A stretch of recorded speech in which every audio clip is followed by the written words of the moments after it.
Good morning mga boss. So ngayon, we are here at Sports Direct located at Hamilton Building, Washington Building. So may binili akong backpack para magagamit ko sa aking mga biyahe kung meron akong lakad. So mas prepare ko kasi yung backpack dahil pwede kong ma-idikit yung GoPro sa gilid.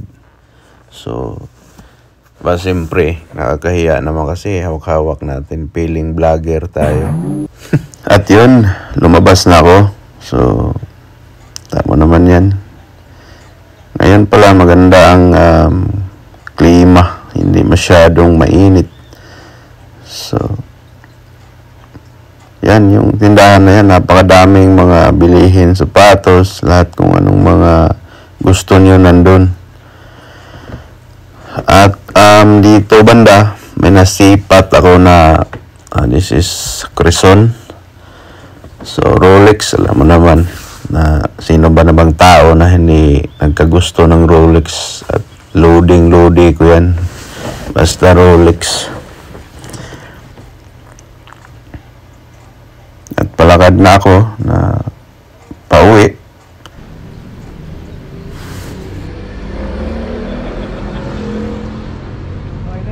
That was funny, man. Alright, so bumili ako ng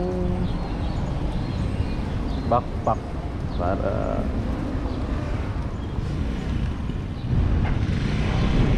in case na gusto ko mag-travel, may magamit ako.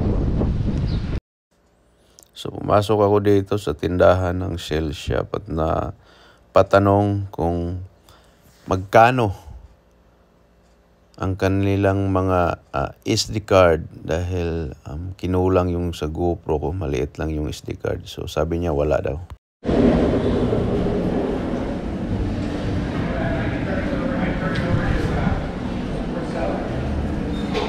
So hanap tayo ng bag naman.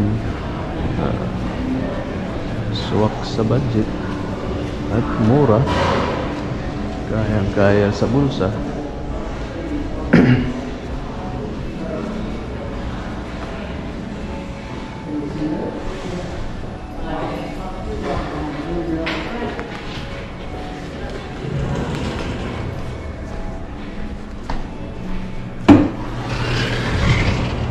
Morning.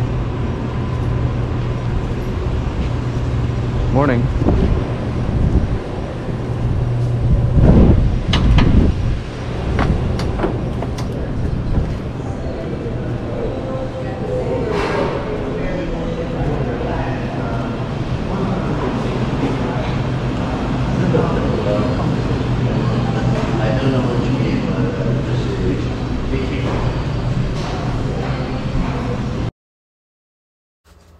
At dito napatingin na rin ako sa mga bag. Sinali ko na rin yung pagtingin ng mga sapatos, mga boss, dahil napakadaming sapatos na pwedeng pagpilian dito.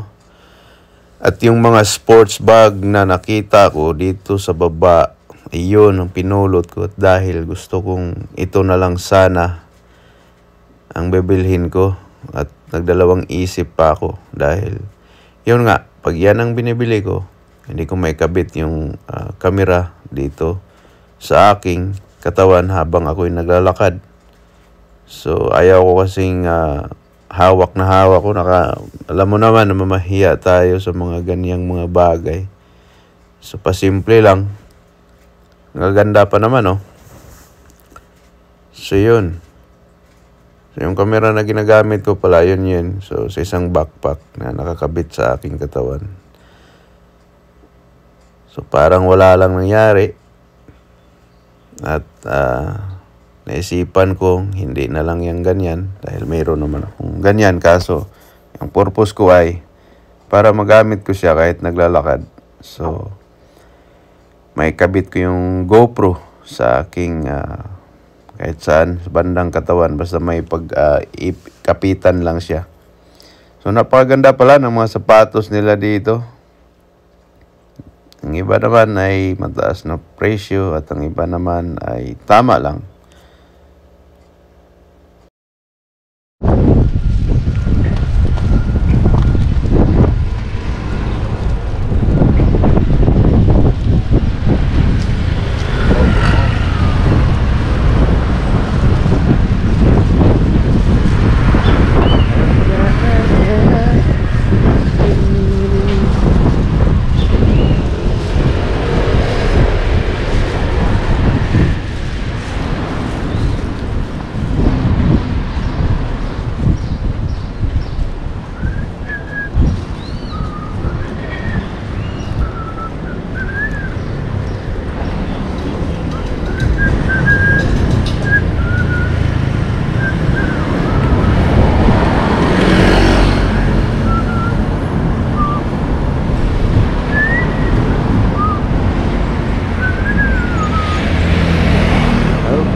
Door.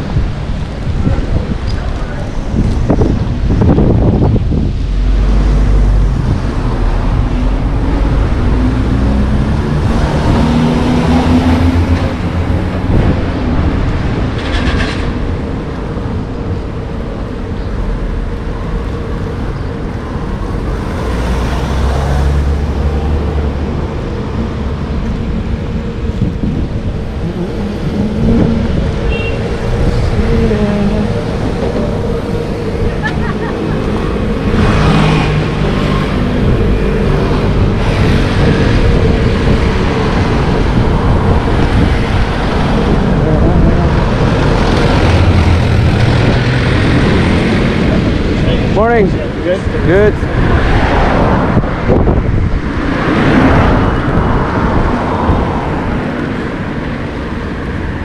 Isa sa mga malulupit na customer natin katrabaho dito sa opisina.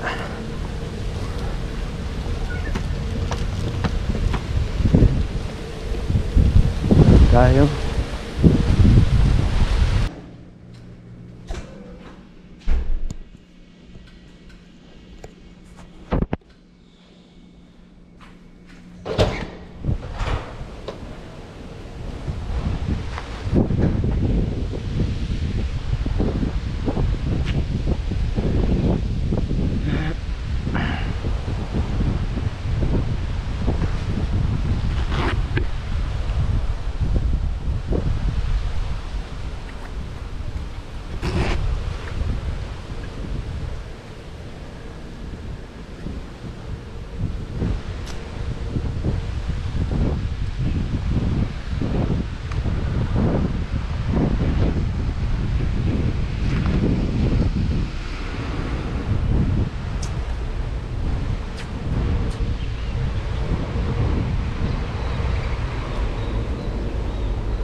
Morning.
Morning.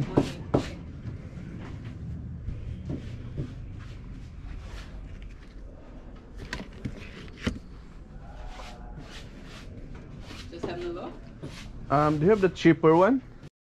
Siyempre, naghanap ako ng mura dahil yung mura naman na magagamit din natin siya ng ilang taon. Pero parang di ko kinaya ang presyo dito, mga boss, dahil ang presyo dito ay napakataas. Yung simpleng bag mo lang tingnan, bro, yung presyo niya $800. Meron pa nga ako nakitang 1,000 mahigit USD. So medyo mahanghang siya para sa akin dahil ang pinipili ko naman ay yung simple lang at magagamit na maglast ng matagal sa atin. At yung hawak-hawak ko na yan, medyo parang napag-isipan kung kukunin ko na. Ang presyo pala niyan is $140. Ayan, napaikot ako. So itong store na to ay yayamanin. Napakamahal. Pero naman lahat ng mga bag nila is quality. Quality talaga sila. Napakatibay. Tulad ng ganyang brand na yan. Hindi ko na lang banggitin. Matibay din yan. Parang ano to sila. Italian brand. Napakatibay. Gusto mo ng leather. Gusto mo ng tela lang siya pero makunat din. Ayan. Kompleto sila dito sa mga bag na hinahanap mo ng mga kailangan mong at magagamit mo sa araw-araw. So, sa madaling salita, wala akong nakuha dito. Kaya ako lumipat doon sa isang tindahan. At ako'y nagpaalam na. Dahil yung mga yan, ang presyo niyan ay tag 1,000 USD. Kahit hand carry lang, napakamahal. Kaya ito ang sinasabi ko. Compression bags. That's the converters. I'll be right back. Okay. Okay. Thank you. At hanggang dito na lang po tayo mga boss. So, yung lakad natin dito na lang. Kasi papasok pa ako sa trabaho. Kaya maakyat na lang ako dito. Dahil nakabili na naman ako sa kabila. At sa muli, maraming salamat mga boss. Ito po ang buhay ng isang kusinero sa ibang bansa na palaging nagmamadali dahil yung oras at mga minuto ay napakahalaga para sa akin. Dahil ang break time ko naman ay 30 minutes lang. See you. Follow for more. Maraming salamat mga boss. Godspeed.